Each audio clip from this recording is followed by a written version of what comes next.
Olá, tudo bem com vocês? Hoje vamos continuar o estudo desse livro fantástico do pensador francês René Girard, chamado Eu Via Satanás Cair como um Relâmpago. E agora estamos no capítulo 6, que é da página 111, chamado Sacrifício. Aqui o Girard vai comentar os pontos cegos, dos mitos, das narrativas míticas. Então a gente tem o seguinte: no capítulo anterior ele estava falando dessa questão, desse linchamento que aconteceu em Éfeso, quando o Apolônio de Tiânia foi lá resolver uma questão de crise social e conduziu as pessoas a lincharem um mendigo miserável. Além de mendigo, ele era muito pobre, estava vestido assim como os andrajos, e a multidão acabou, no começo resistiu, a jogar pedras nesse mendigo, e depois acabou cedendo. E esse mendigo, ele foi tão apedrejado que ele virou assim uma papa. E aí quem fez esse relato dessa situação foi esse Filóstrato. E aí o Girard está comentando esse relato, falando assim: graças ao talento de Filóstrato, a violência dos efésios, inicialmente tomados de compaixão por sua vítima, ou seja, antes, os efésios não estavam querendo apedrejar esse mendigo, é exibida com um realismo tão moderno que não conseguimos escondê-la, escamoteá-la. Por mais que sejamos apaixonados pelos mitos, é impossível não compreender o papel da unanimidade violenta na ilusão mitológica. Então, nesse capítulo, o Girard vai continuar construindo o argumento dele sobre a diferença entre mito e texto bíblico. O engendramento do sagrado, e aqui ele está falando que é impossível não entender que a ilusão dos mitos tem muito a ver com esse contágio mimético, que os mitos não percebem. O engendramento do sagrado arcaico, antigo, é claramente fruto de um arrebatamento mimético e de um mecanismo vitimário, no sentido que os evangelhos permitem definir.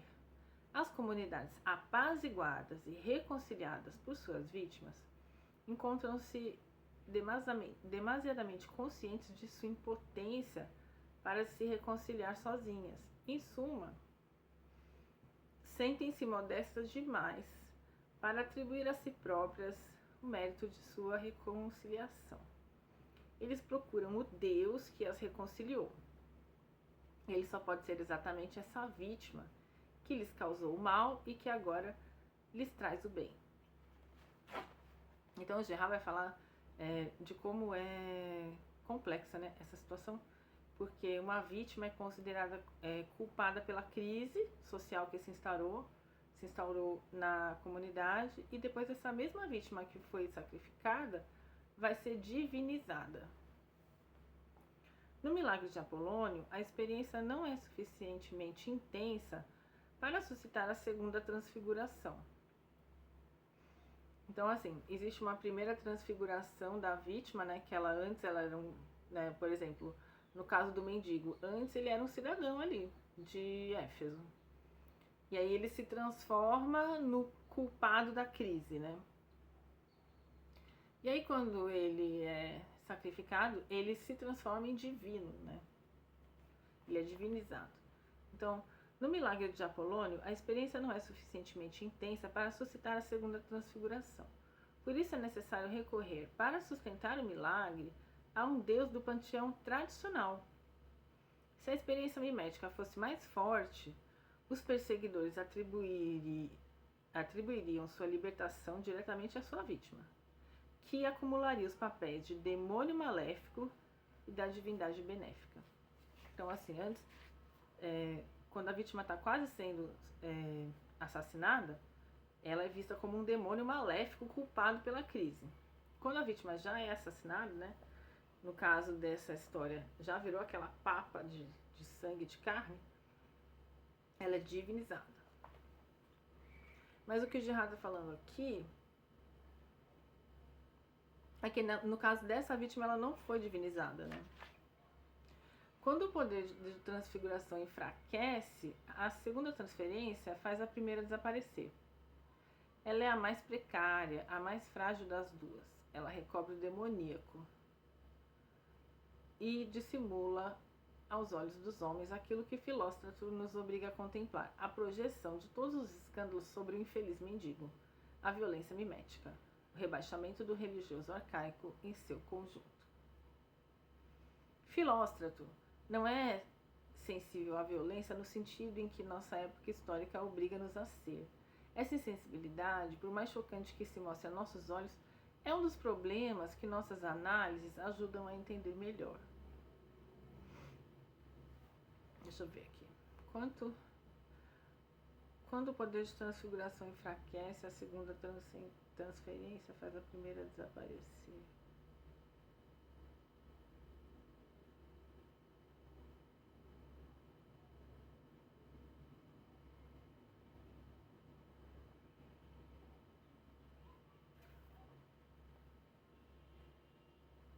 Ai, gente, desculpa, parei um pouquinho para pensar aqui, que eu achei esse parágrafo mais complicado. Mas eu vou seguir, ele vai pro argumento, e aí depois eu vou voltar nesse parágrafo para ver o que eu não entendi, tá? Perdão aí para vocês desse silêncio. Hoje em dia não é tão difícil a gente ficar em silêncio pensando, ainda mais quando tá gravando. Perdão. Então vamos lá. Penso que a dupla transferência do arcaico explica a ruptura lógica que caracteriza inúmeros mitos. No início desses mitos, o herói é visto como um perigoso malfeitor e nada mais. Após a violência destinada a destituí-lo, a retirar essa nocividade da pessoa, esse mesmo malfeitor aparece na conclusão como salvador divino, sem que nunca essa mudança de identidade seja justificada ou mesmo indicada. Isso é muito doido, né? Como é que a pessoa... Primeiro ela é vista como um demônio, que é o mal, o causador do mal de toda a sociedade, e ela é assassinada e depois ela vira uma divindade, né? No final desses mitos, o malfeitor inicial devidamente divinizado preside a reconstrução do sistema cultural que ele teria destruído na fase inicial, quando era alvo de uma projeção hostil, quando era o bode expiatório. Ontem, o religioso era chamado de onírico, de fantasmático. Hoje, ele é celebrado como uma criação lúdica. Então aqui o Girard está se opondo, a essas visões de mito.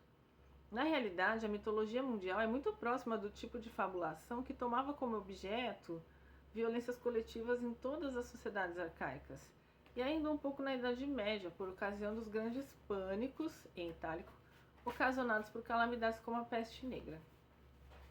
Nessa época, as vítimas eram os judeus, os leprosos, os estrangeiros, os doentes, os marginais de todo tipo, ou como diríamos hoje, os excluídos. Então aqui o Girard está falando assim, que na época da Idade Média, e da peste negra, muitas vezes as pessoas que já não tinham muito vínculo forte com a comunidade a qual pertenciam, elas eram assassinadas também, como culpadas pelas crises, Então ele vai falando, as vítimas eram judeus, que têm vínculo frágil com a comunidade, leprosos, estrangeiros, doentes, marginais. E aí ele fala, hoje a gente chamaria essas pessoas de excluídos. Nos fenômenos medievais, a transfiguração mítica é ainda mais fraca que no texto de Filóstrato. E a desmistificação que estou propondo, longe de escandalizar quem quer que seja, é percebida como tão evidente que não só é recomendada, mas obrigatória. Então aqui ele vai desmistificar os mitos. A partir das análises precedentes, podemos comparar a gênese dos mitos e de seus sucedâneos tardios com as atividades de um vulcão hoje extinto. Quando estava em atividade, esse vulcão gerava verdadeiros mitos, mas ele expelia tanta lava e fumaça que era impossível nos inclinarmos sobre a cratera para ver o que acontecia no interior. É bonito, essa metáfora. Então ele fala assim, olha, hoje, diante desse instrumental que eu estou propondo, que é a teoria mimética, a gente não vai mais olhar os mitos como um vulcão em erupção, cheio de fumaça, que a gente não pode ver mais o que está acontecendo lá no interior. Hoje eu já estou desenvolvendo aqui uma leitura do texto bíblico, dos evangelhos, em que eu consigo observar como é que essa violência está acontecendo. E eu consigo comparar como essa violência acontece no texto bíblico e como Jesus tenta, por exemplo, impedir essa violência, e como nos mitos, né, essa violência mimética, né, essa violência social, ela acontecia, assim, e plenamente, né, nesse sentido. Então, a lapidação de Éfeso é uma obra desse mesmo vulcão, numa época mais tardia. Ele ainda é avermelhado, mas está suficientemente resfriado para que possamos nos aproximar. Ele não é completamente estéril, mas produz apenas mitos truncados, amputados do melhor deles mesmos, limitados às transferências hostis. O mendigo de Éfeso nunca chega a se tornar objeto de adoração. A lapidação milagrosa produz apenas um demôniozinho medíocre. Então aqui ele está explicando, né, que não acontece esse processo de dupla transfiguração nesse episódio do milagre de Apolônio de Tiana, né? Então, assim, nesse episódio, o Apolônio ele consegue convocar a multidão para resolver uma crise, né? Linchando um inocente, né? Assassinando, assim, apedrejando um mendigo miserável. Mas esse mendigo depois ele não é divinizado, ele é considerado um demônio, mas depois ele não é considerado um deus, certo?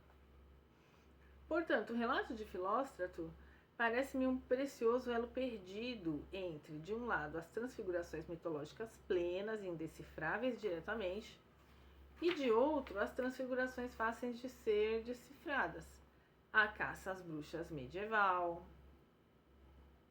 cujo parentesco com a mitologia propriamente dita torna-se evidente à luz de Filóstrato e dos evangelhos. Nos dois casos, temos uma violência coletiva que é objeto de uma falsa interpretação, dominada pela ilusão unânime dos perseguidores. Diante dos mitos, somos ludibriados pelas transfigurações que não são mais capazes de nos enganar no caso da caça às bruxas. Diante das perseguições que acontecem em nosso universo histórico, por mais distantes que estejam no tempo, compreendemos facilmente que as vítimas são reais e necessariamente inocentes. Então tem um estudo, agora eu estou organizando meus livros, eu não acho mais nada, é um terror. Mas tem estudos sobre a caça às bruxas, né? Muito interessantes, né? Pra gente entender essa comparação que ele está fazendo aqui. Se examinarmos os textos então, assim, o que ele está falando, né? Que ao longo da história humana, muitas pessoas que tinham e que tem, né? Que acontece até hoje, mas muitas pessoas que tinham um vínculo frágil com a comunidade acabavam assassinadas, né? Colocadas na fogueira, como essas mulheres que muitas vezes elas simplesmente dominavam saberes antigos, né? Acabavam sendo acusadas de bruxas e tal. Então, ele está mostrando assim que muitos episódios da história a gente vê que esses excluídos pagaram com a própria vida, né? Que foram vítimas dessa unanimidade violenta. Se examinarmos os textos que refletem as grandes convulsões medievais, não será difícil encontrar o ciclo mimético, a crise, as acusações estereotipadas, a violência coletiva e, às vezes, ainda um embrião de epifania religiosa. São claros os sinais preferenciais de seleção da vítima que caracterizam muitos heróis e divindades mitológicas. Temos os mesmos critérios de seleção do fármacos grego, doenças de todos os tipos, taras físicas e sociais. Exatamente os critérios que determinam Apolônio a escolher um miserável mendigo para a sua lapidação milagrosa. Então, os mitos, propriamente ditos, fazem parte da mesma família textual que a lapidação de Apolônio, os fenômenos medievais de caça às bruxas ou ainda a paixão de Cristo. Agora ele colocou tudo no mesmo saco, né? A gente, socorro! Mas é porque tudo é o mesmo fenômeno, né? Os relatos de violência coletiva tornam-se inteligíveis em proporção inversa ao grau de transfiguração de que são objeto. Os mais transfigurados são os mitos, e o menos transfigurado de todos é a paixão de Cristo. Tá vendo como ele vai aos poucos opondo mesmo, né, o mito e o texto bíblico? Ele fala aqui, olha só, Os mitos são os relatos mais transfigurados, né? E os menos transfigurados de todos é a Paixão de Cristo. O único relato a revelar até o fim a causa da unanimidade violenta, o contágio mimético, o mimetismo da violência. Em suma, o que estou afirmando é que, mesmo a mitologia aparentemente nobre, a dos deuses olímpicos, provém da mesma gênese textual que a demonização do mendigo de Éfeso ou das bruxas medievais. Aqui, por exemplo, né, quando ele dá esse exemplo, ele abre um diálogo, né, com o feminismo assim, muito claro, né? Apesar dele ter sido atacado aí por algumas teóricas, né? Já faz tempo que eu li textos assim de feministas que atacavam os jihad, mas eu lembro que eu não gostei na época. Não sei se eu estava doutrinada na teoria mimética, mas eu não gostei. Eu achei que eles estavam mergulhados de rivalidade. Vamos esperar o cachorro. Não posso rivalizar com ninguém, nem com meu vizinho. Mas vamos lá.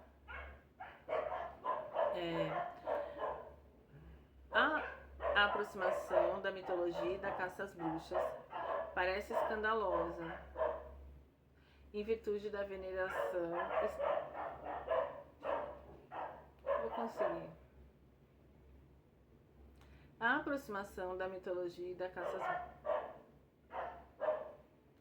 A aproximação... É o dia da marmota, né? Esse é o dia da marmota, gente. Eu não quero terminar o vídeo por causa disso, né? Eu quero continuar. A aproximação da mitologia e da caça às bruxas parece escandalosa em virtude da veneração estética e cultural que envolve a mitologia. Mas o escândalo não resiste a uma comparação séria entre as duas estruturas. Então aqui ele está comparando, né? Tanto a mitologia quanto a caça às bruxas têm estrutura semelhante. Em ambos os casos, são os mesmos dados organizados do mesmo modo, mas muito enfraquecidos, repito, nos fenômenos do universo cristão, aqueles que qualificamos de históricos. É verdade que, quanto mais as divindades envelhecem, mais a sua dimensão maléfica vai se dissipando em proveito da dimensão benéfica. Mas sempre restam vestígios do demônio original, da vítima coletivamente massacrada. Caso nos limitemos a repetir os costumeiros clichês sobre os deuses olímpicos, iremos enxergar apenas sua majestade e serenidade. Então é que ele vai começar a bater nos mitos, né, um pouco, falando assim, olha, não dá pra gente olhar os mitos só como, os deuses são tão majestosos e tal. Na arte clássica, os elementos positivos em geral já se encontram em primeiro plano, mas por trás deles, mesmo no caso de Zeus, há sempre o que é chamado como uma complacência um tanto simplória de extravagâncias dos deuses. Todo mundo está de acordo para desculpar tais extravagâncias com um sorriso finalmente cúmplice, um pouco como se fosse o caso de um presidente americano pego em flagrante delito de adultério, que é muito bom, né? Como ele é criativo. Então ele fala assim, muitas vezes a gente lê os mitos, né? E fala, os deuses são tão maravilhosos, né? Eles não vão matar ninguém, eles não vão... E como costuma se fazer quando um presidente americano é acusado de adultério, né? As extravagâncias de Zeus e seus colegas seriam apenas, nos asseguram, leves sombras de sua divina grandeza. Então que ele vai falar que essas extravagâncias têm a ver com violência, né?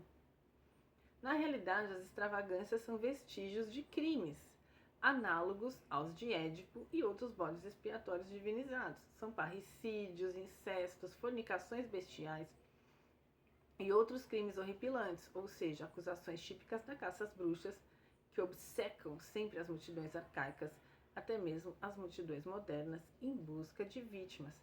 As extravagâncias são o essencial do divino arcaico. Graças a Deus, os historiadores da Idade Média recusam-se a negar a realidade da caça às bruxas. Os fenômenos que eles decodificam são excessivamente numerosos, excessivamente inteligíveis, excessivamente bem documentados para alimentar, pelo menos até aqui, a fúria de desrealização que se apoderou de nossos filósofos e mitólogos. Os historiadores continuam a afirmar a existência real das vítimas massacradas pelas multidões medievais. Os leprosos, judeus, estrangeiros, mulheres, enfermos, marginais de todo tipo.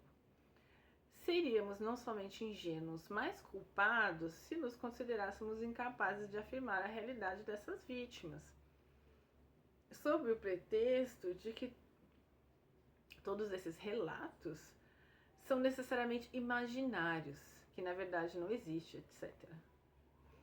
Se as vítimas da caça às bruxas medieval são reais, por que a dos mitos não seriam? O que impede os mitólogos de descobrir a verdade? Então aqui ele já está criticando, né? Os mitólogos, os estudiosos de mitos que não percebem que aquelas histórias ocultam linchamentos, né, de vítimas inocentes, ou que por si só não poderiam ter sido responsáveis pelas crises sociais que estavam acontecendo. O que impede os mitólogos de descobrir a verdade não é a dificuldade intrínseca da tarefa, mas seu excessivo respeito pela antiguidade clássica, que já dura séculos, e agora estende-se ao universo arcaico em seu conjunto. É a ideologia anti-ocidental e, sobretudo, anticristã que impede a desmistificação das formas míticas cuja decifração é a partir de agora possível. Então aqui ele está batendo forte, né, assim, né, nos mitólogos, que respeitam excessivamente os mitos e não conseguem ver nos mitos a rivalidade mimética e o ciclo mimético acontecendo, né? Não conseguem pensar que essas vítimas foram reais, que esses linchamentos aconteceram como de forma análoga, né, ao episódio do Apolônio de Tiânia lá e da morte do mendigo em Éfeso. Espero impacientemente. Aí é legal, porque o Girard, ele se coloca bastante nesse livro, né? Ele fica bem transparente com o que ele está falando, né? Espero impacientemente o dia em que os pesquisadores perceberão que nos mitos estão tratando dos mesmos temas que na caça às bruxas, estruturados da mesma maneira e falsamente percebidos como indecifráveis. Na realidade, eles são decifráveis há 2000 anos. Os relatos da paixão constituem essa decifração. Então ele coloca, né, nesse livro aqui, o episódio da paixão de Cristo como fundamental para entender o ciclo mimético, né?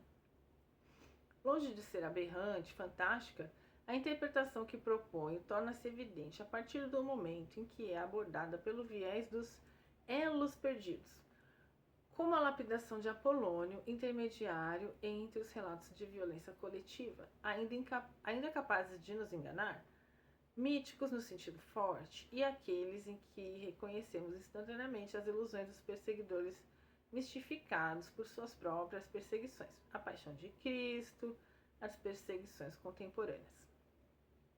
Então aqui ele está colocando, de um lado os mitos e de outro a paixão de Cristo e as perseguições contemporâneas.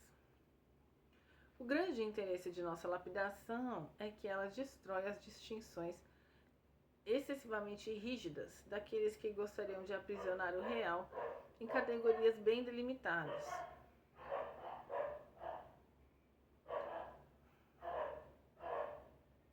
O estruturalismo linguístico evita claramente usar textos como o de Filóstrato, e com razão. Filóstrato, que foi esse cara que relatou esse milagre de Apolônio de Tiânia, que na verdade foi a lapidação de um mendigo, Filóstrato ultrapassa muitas barreiras consideradas intransponíveis.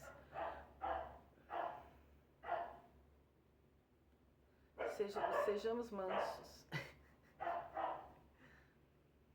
Por trás da descontinuidade da linguagem, nosso elo perdido evidencia uma continuidade real, sustentando uma inteligibilidade verdadeira, que não se deixa encerrar nos compartimentos estanques dos classificadores antigos e modernos. Os famosos métodos linguísticos são muito apreciados porque eles substituem a busca da verdade pelos passatempos estruturais. Pausa dramática. Embora não seja exatamente um mito, a lapidação de Éfeso com a ajuda dos evangelhos, sugere sobre a natureza e a gênese dos mitos e das divindades uma hipótese que se situa no prolongamento direto do texto, uma hipótese difícil de ser rejeitada, caso busquemos verdadeiramente a verdade. O mesmo ocorre em relação aos sacrifícios rituais. Embora não seja exatamente um sacrifício, a lapidação de Éfeso mantém visivelmente relações estreitas com certo tipo de sacrifício bastante generalizado no mundo grego. O ritual ao qual ela faz referência imediata é de fato tão próximo do que Filóstrato nos conta que somos tentados a recorrer a ele para definir o milagre de Apolônio. É o rito do fármacos. O mendigo de Apolônio lembra a espécie de homens que Atenas e as grandes cidades gregas alimentavam à própria custa para transformá-los no momento adequado em fármacoi, ou seja, para assassiná-los coletivamente. Por que recuar diante desse termo? Por ocasião das targélias e outras festas dionisíacas. Antes de lapidar esses pobres coitados, às vezes seu sexo era chicoteado e eles eram submetidos a verdadeiras sessões de tortura ritual. Ao escolher uma vítima que não seria chorada por ninguém, Apolônio não corre o risco de agravar as desordens que busca apaziguar, o que é uma grande vantagem.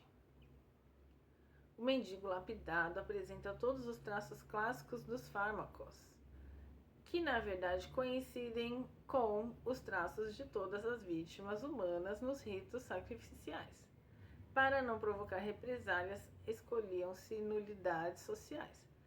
Os sem teto, sem família, aleijados, doentes, velhos abandonados, em suma.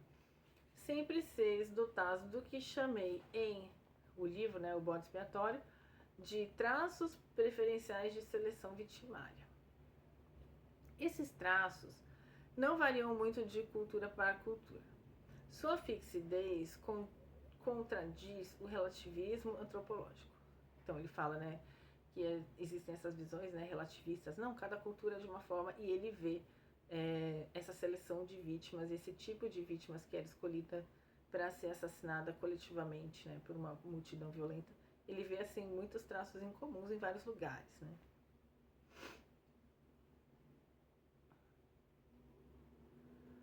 Então, esses traços não variam muito de cultura a cultura. Já li isso, Ai, gente, desculpa. Sua fixidez contradiz o relativismo antropológico. Ainda hoje eles determinam os fenômenos ditos de exclusão. Atualmente, quem os possui não é mais massacrado, o que não deixa de constituir um progresso, embora precário e limitado. É comum sugerir que os gregos da época clássica eram civilizados demais para se entregar ainda a ritos tão bárbaros quanto o rito do fármacos. Esses ritos, repete-se sem qualquer prova de apoio, devem ter caído rapidamente em desuso. Nossa lapidação milagrosa, meia dúzia de séculos após Sócrates e Platão, não confirma tão belo otimismo. O culto dionisíaco é cheio de ritos ainda mais cruéis que o milagre de Apolônio, mas literalmente nós não os vemos em itálico, no sentido quase cinematográfico com que o relato de Filóstrato nos força a ver a lapidação de Éfeso. O piscar de olhos do mendigo, a crosta de pão na sua sacola, a compaixão inicial dos efésios, todos os detalhes concretos aumentam o poder evocador do texto de Filóstrato. Seria tentador concluir que o acontecimento relatado, mesmo sendo real, seria excessivamente excepcional para figurar de maneira legítima em um debate sobre a violência nas religiões pagãs. Ao contrário, o relato de Filóstrato só é excepcional por seu realismo, por seu relativo modernismo. Então, aqui ele fala, que esse episódio, narrado pelo Filóstrato do milagre de Apolônio, em que ele consegue convocar uma multidão violenta para assassinar um mendigo e resolver uma crise social, esse milagre é muito ilustrativo, E ele fala assim: os ritos de fármacos supostamente purificavam as cidades gregas de seus miasmas, tornando-as mais harmoniosas, realizando em suma o tipo de milagre que Apolônio realiza com seu mendigo. Em período de crise, todas as culturas sacrificiais recorriam a ritos não previstos pelo calendário litúrgico normal. A lapidação do mendigo é um rito de fármacos improvisado. Fazendo lapidar o mendigo, Apolônio reproduz sobre uma vítima humana a violência unânime, a violência coletiva, que a maioria dos sacrifícios só continuava reproduzindo em sua época com vítimas animais. Também as representações teatrais enraizam-se na violência coletiva e são espécies de ritos, mas ainda mais purificados de sua violência que os sacrifícios animais, e mais ricos do ponto de vista cultural, pois são sempre, pelo menos indiretamente, meditações sobre a origem do religioso e da totalidade da cultura, fontes potenciais de saber, como demonstra Sandor Goodhart em seu Sacrificing Commentary.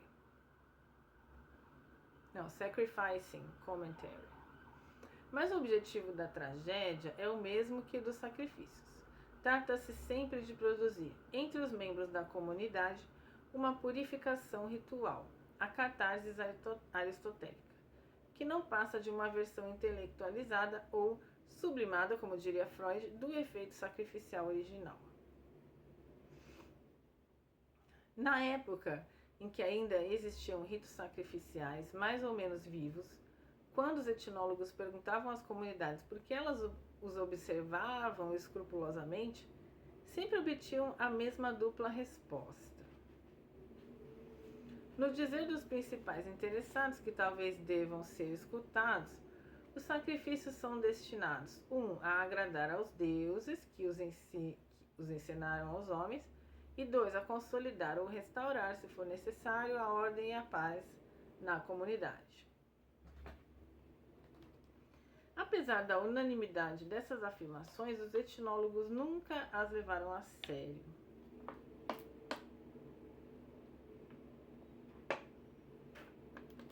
E penso ser esta a razão pela qual não resolveram o enigma do sacrifício.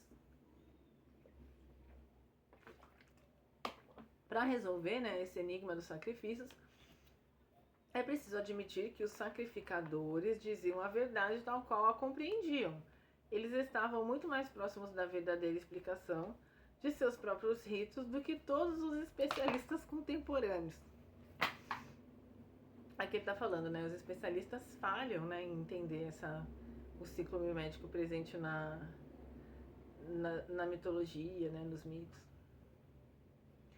Os sacrifícios sangrentos são tentativas de recalcar e moderar os conflitos internos das comunidades arcaicas, reproduzindo com maior precisão possível à custa de vítimas que substituem a vítima original. Violências reais, que, num passado não determinável, mas de modo algum mítico, haviam realmente reconciliado essas comunidades devido à sua unanimidade. Então ele fala, os sacrifícios sangrentos são tentativas de recalcar e moderar os conflitos internos das comunidades arcaicas que já aconteciam antes, reproduzindo com a maior precisão possível à custa de vítimas que substituem a vítima original, violências reais, e que num passado não determinável, mas que é um passado, não é mítico, haviam realmente reconciliado essas comunidades. Então, é uma tecnologia, de controle social, de restabelecimento da ordem social que estava sendo ameaçada, que é matar alguém, sacrificar, linchar, apedrejar.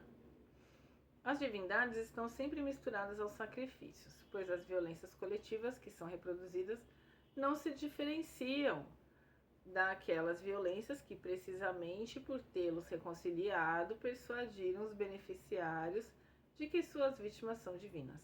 E, em resumo, em suma, é sempre um mecanismo vitimário eficaz que serve de modelo aos sacrifícios e que é considerado divino por ter realmente posto fim a uma crise mimética, a uma epidemia de vinganças em cadeia que não se conseguia controlar. A prova de que os sacrifícios são modelados segundo violências reais é que, embora sejam certamente diferentes em seus detalhes, eles possuem sempre os mesmos traços estruturais. E é o modelo da violência coletiva espontânea que visivelmente os inspira. As semelhanças entre os sistemas sacrificiais de um lado ao outro do planeta são constantes demais e explicáveis demais para tornar verossímeis as concepções imaginárias ou psicopatológicas do sacrifício. É densa essa parte, né, gente? Mas ele tá aqui falando assim, olha, sacrifícios são violência, são acontecimentos ali que ilustram muito a violência mimética, né? A violência, o ciclo mimético ali. Tem uma crise, alguém é escolhido para Cristo, né? Alguém é escolhido ali como bode expiatório. Essa pessoa normalmente tem um vínculo frágil com a comunidade a qual ela pertence. Depois que ela é assassinada, um efeito de calma, de paz, de restauração da ordem social se instala. Muitas vezes essa vítima é divinizada, ou no caso do episódio do Apolônio de Tiana, coloca-se que foi um deus, né, que causou toda aquela paz e tal. E aí, na história do milagre de Apolônio de Tiana, quando o mendigo morre, depois eles vão e constroem uma imagem do deus da época ali naquele lugar, né?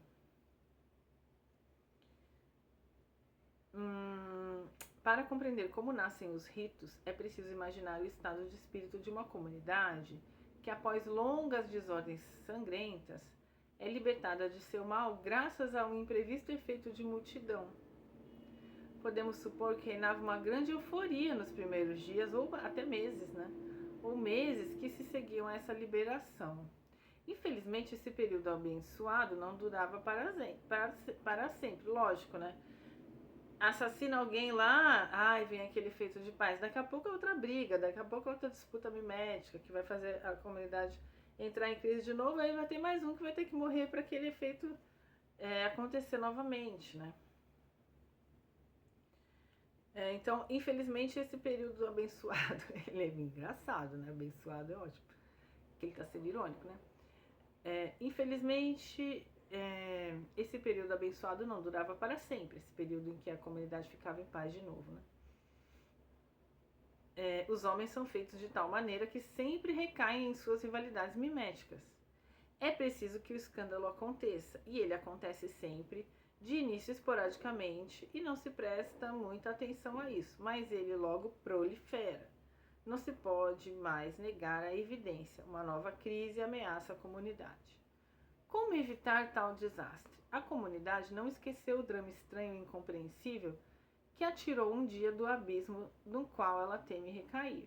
Ela está plenamente grata à vítima misteriosa que no começo a mergulhou nesse desastre, mas que em seguida a salvou.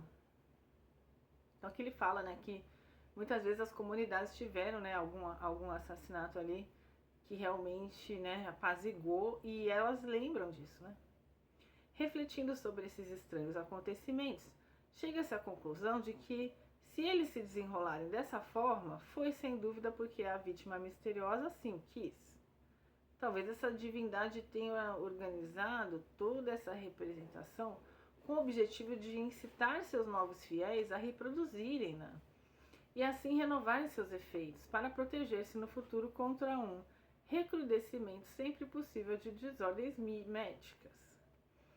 A ideia de que foram os deuses que ensinaram aos homens seus sacrifícios é universal, e vemos facilmente o que a justifica.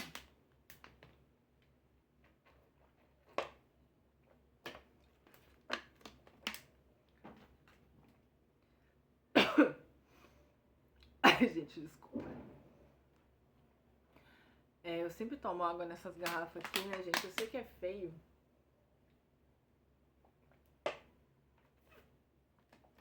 Mas eu tenho uma questão de água aqui na minha casa.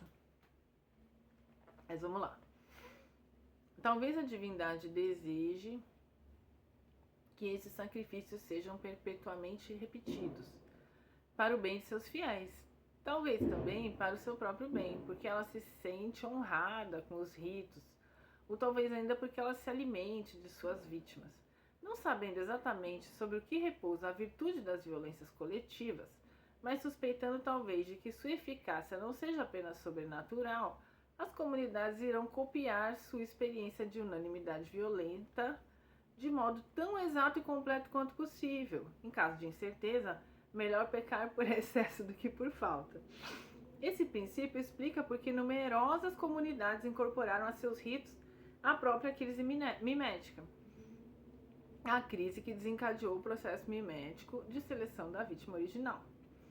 Em muitos ritos sacrificiais, tudo começa com um simulacro de crise mimética, realista e semelhante demais para ser inventado. Todos os subgrupos se provocam e se enfrentam mimeticamente. O modelo só pode ser a crise real, que desencadeou exatamente aquilo que se tenta reproduzir. A violência de todos contra o bode expiatório, né? A violência unânime contra a vítima. Em resumo, para gerar seu próprio antídoto, a violência deve inicialmente se exasperar. É isso que compreendem, segundo todas as evidências, muitos sistemas sacrificiais. Portanto, eles julgam necessário reproduzir a crise, sem a qual o mecanismo vitimário talvez não se desencadearia. É sinistro, né? É por isso que tantos ritos, muito visivelmente destinados a restabelecer a ordem, não deixam de começar de maneira paradoxal a nossos olhos, logicamente na perspectiva mimética, por um agravamento da desordem, por uma espetacular desorganização de toda a comunidade. No entanto, por mais racional que ele seja por trás de seu aparente absurdo, esse procedimento não é universal. Muitos sistemas rituais não reproduziram a crise inicial. É fácil compreender a razão. Essa crise é um desencadeamento de violência mimética.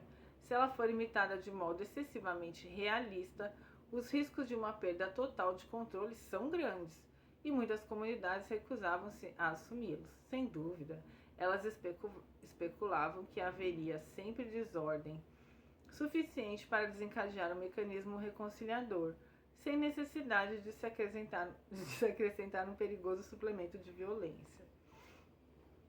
Aqui ele está falando, né, da forma como algumas comunidades repetiam exatamente, né, essa crise e como outras repetiam de outras formas, né. Mesmo os ritos mais tumultuosos não reproduziam, em geral, a crise mimética em toda a sua intensidade e duração.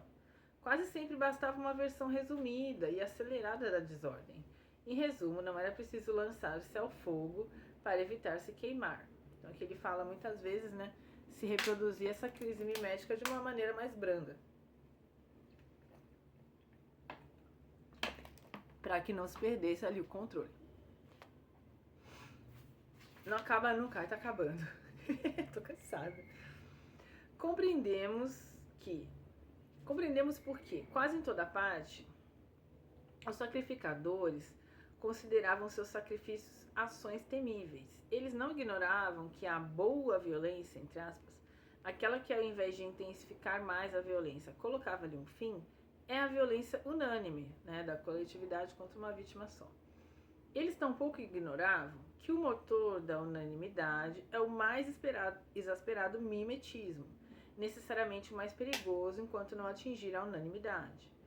Daí a ideia, universal em seu princípio, de que a atividade ritual é extremamente perigosa. Para diminuir esse risco, havia todo um esforço de reproduzir o modelo, né, de uma forma muito exata, para não ter grandes consequências, né?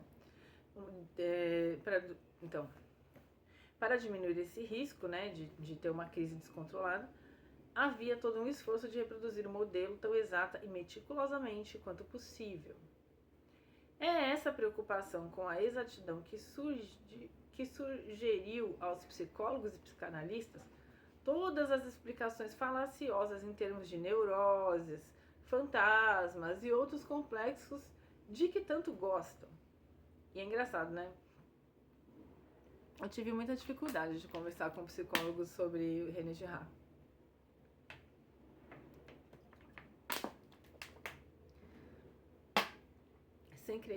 Sem querer criar rivalidade, mas não é fácil. E é uma área falando, né, além do direito da pedagogia, por exemplo, a área da psicologia tem muito, né, a aprender com o René Girard, principalmente nesse diálogo, né, não só na compreensão do que o paciente está vivendo, mas também na forma de dialogar com o paciente, né? Porque eu já percebi muitas vezes, né? Eu tive relacionamentos assim um pouco abusivos com algumas psicólogas e eu percebia muito essa rivalidade, sabe? E é muito covarde você usar o seu conhecimento, né? Dos padrões, né? Dos complexos de uma pessoa pra lacrar, sabe assim? Não tem outra palavra pra você, mas você faz isso por causa disso, sabe? Nem sempre isso é muito legal, sabe? Inclusive já passei por abusos assim, que psicólogas quiseram, inclusive, sugerir religiões estapafúrdias pra mim. Assim, com todo respeito, mas assim, estapafúrdias no sentido de que não tinham absolutamente nada a ver com a minha vivência, com a minha história, né? Então, assim, bem complicado, assim. Aliás, eu lembrei desses traumas. Nem sei porquê. Mas a psicologia tem muito a aprender com o René Girard. Então, aqui ele tá dando uma provocadinha, né, nos psicólogos. Essa preocupação com a exatidão... e também eu lembrei porque, assim, muitas vezes eu quis conversar sobre René Girard e eu via que os psicólogos não estavam entendendo o que eu tava falando. Né? Aí eu não sei se eu não me expliquei bem, né? Eles vão dizer que foi isso. Mas eu diria que o Girard traz muita reflexão para os psicólogos e psicanalistas sobre Freud, sobre a própria postura deles, né? Sobre a própria psicologia também. Mas enfim, aí são meus ranços particulares com profissionais da psicologia, né? Meu amor e ódio, minha rivalidade. Mas eu acho muito sério, realmente, assim, alguns abusos, né, que eu passei, eu acho muito sérios. Mas então, vamos lá. Essa preocupação com a exatidão,